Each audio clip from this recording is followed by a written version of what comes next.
नमस्कार, स्वागत करती हूं आप सभी का भारत 24 पर। मैं हूं आपके साथ पूर्णिमा मिश्रा और वक्त है दहाड़ का। 1947 में देश को धर्म के नाम पर बांटने का काम हुआ, लेकिन अब कुछ मानसिक संतुलन खो चुके नेता देश को क्षेत्रवाद के नाम पर बांटना चाहते हैं। मोदी विरोध में देश को तोड़ने के लिए तैयार ये नेता इतनी मर्यादा तक भूल चुके हैं कि ये देश मोदी ने नहीं बनाया, ये देश हजारों लाखों शहीदों के बलिदान से बना है। यह देश महात्मा गांधी और बाबा साहेब के संविधान से बना है। यह देश आजाद अशफाक और भगत सिंह की कुर्बानी से बना है, और इसीलिए इस देश को सिर्फ मोदी को हराने के लिए तोड़ने की मत सोचिए। यह देश 140 करोड़ भारतीयों की उम्मीदों, उनकी आशाओं, उनकी संस्कृति का देश है। यह देश गांधी के राम का है, और इस देश में श्री राम का अपमान करके अपनी राजनीतिक रोटियां मत सेकिए, वरना जनता अपने पर अगर आ गई तो फिर आपको कहीं का नहीं छोड़ेगी। आज हुआ क्या, खबर क्या है?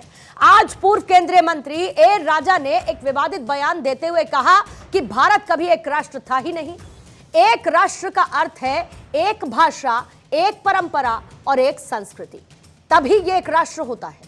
भारत एक राष्ट्र नहीं बल्कि एक उप महाद्वीप है, और भारत को उप महाद्वीप बताने की वजह बताते हुए वो कहते हैं कि यहां पर तमिल एक राष्ट्र और एक देश है, मलयालम एक भाषा एक राष्ट्र एक देश है, उड़िया एक राष्ट्र एक भाषा और एक देश है, और ये सभी राष्ट्र मिलकर भारत बनाते हैं। तो भारत देश नहीं है, ये एक उप महाद्वीप है। कमाल की बात है कि जब ए राजा केंद्रीय मंत्री थे तब इन्हें इस बात का ज्ञान नहीं था, और इनके हिसाब से पीएम मोदी एक उप महाद्वीप के प्रधानमंत्री हैं और स्टालिन एक देश के प्रधानमंत्री हैं। मतलब कुछ भी। पहले आपको उनके विवादित बोल सुनवा देते हैं, और उस पर बीजेपी का पलटवार कैसे सामने आया ये भी आप सुनिए। இங்க தமிழ் ஒரு தேசம் ஒரு நாடு, மலையாளம் ஒரு மொழி ஒரு தேசம் ஒரு நாடு, ஒரியா ஒரு தேசம் ஒரு மொழி ஒரு நாடு. அப்ப இத்தனை தேசிய இனங்களையும் சேர்த்தால் India. So India is not a country, it is a subcontinent. এমনি ওই যে রাম মন্দির তৈরি হয়েছে, আমি মনে করি অপবিত্র এই রাম মন্দিরেতে ভারতবর্ষের কোন হিন্দু যেন পূজা দিতে না যায়। ওটা একটা শপিস তৈরি হয়েছে, ওটা শুধু একটা শপিস তৈরি হয়েছে।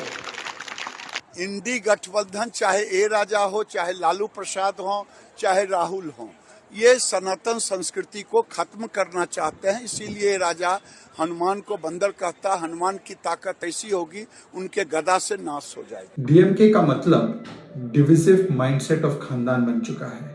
विभाजनकारी सोच का एक और परिचायक आज मिला है, जब ए राजा ने, जो पहले भी ऐसे बयान देते आए हैं सनातन के विषय में, उन्होंने भारत माता की जय, राम जी और भारत के अन्य राज्य, पूर्वोत्तर के राज्यों को अपमानित करने का कुत्सित प्रयास किया, भारत के बंटवारे की कामना की।